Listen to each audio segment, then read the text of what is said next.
Hi, it's Kim Weeks with Weeks Well, and I'm going to teach you how to do Utkatasana the way Iyengar Yoga looks at it. I love this Instagram post from Saga-san on Instagram that iNouse, go to iNouse, their handle, to see all kinds of great images of things like what I'm about to show you.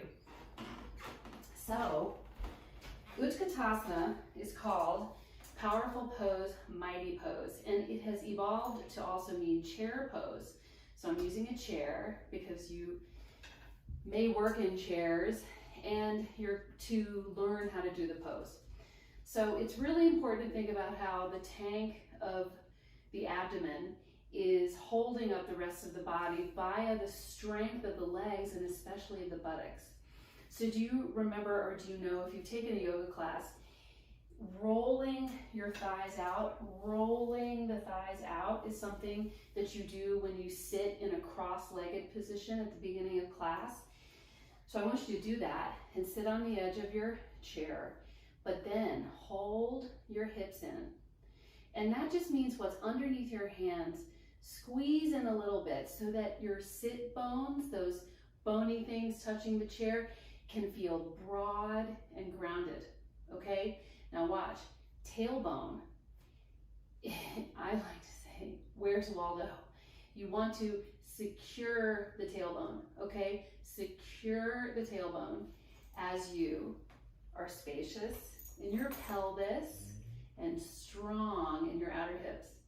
So then in Utkatasana chair pose, mighty pose, you want to bring the crown of the head, that's where all of your intelligence in the brain lives and can see the rest of the body from the body never lies.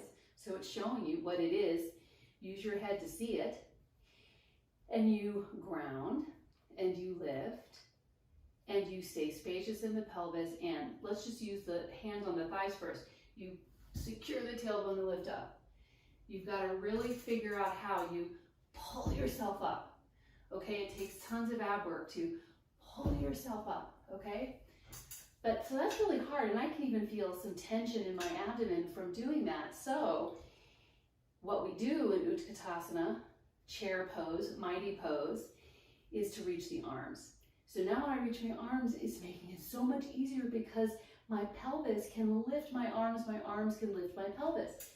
So I reach my arms, I hug myself in, I secure the pelvis, secure the tailbone, and I reach like this and pull myself up from my heels. From my heels, look at my feet, they're working pretty hard.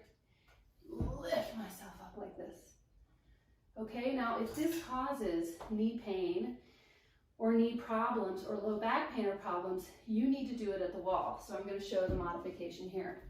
Now, so here I am. One foot is here, the other foot is there.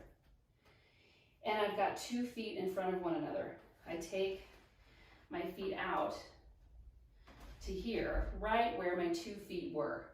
Okay, so I'm 2 full feet away. Hopefully you can also see my dog. Okay, and so I'm against these, see, I'm just gonna kind of, the Iyengar way is to measure and be really clear about what you're doing. To be deliberate. That's our deal, is being deliberate. So I'm gonna hang out like this. I'm going to pull the knees up. Remember, I'm hugging my hips in, and I'm spacious in the abdomen and the chest. And I do this, I bend my knees, and I come down and squeeze the block in and hold myself up. I've got the wall now to support me. Now, if I'm feeling really, I used to say to my students, sassy, reach your arms. So you can reach your arms and go on reaching and to come up, lean forward, and come up like this. Okay? So the thing with that pose is that it takes a ton of strength to get yourself up.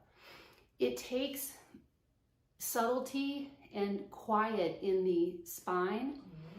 So like when you're leaning forward in the pose, this makes it really hard on different parts of the body. What I showed you is an integrated pose of strength where it belongs and spaciousness where it belongs. So anyway, you can follow me on weeks.well on Instagram and TikTok, and I do little shorter videos just like this.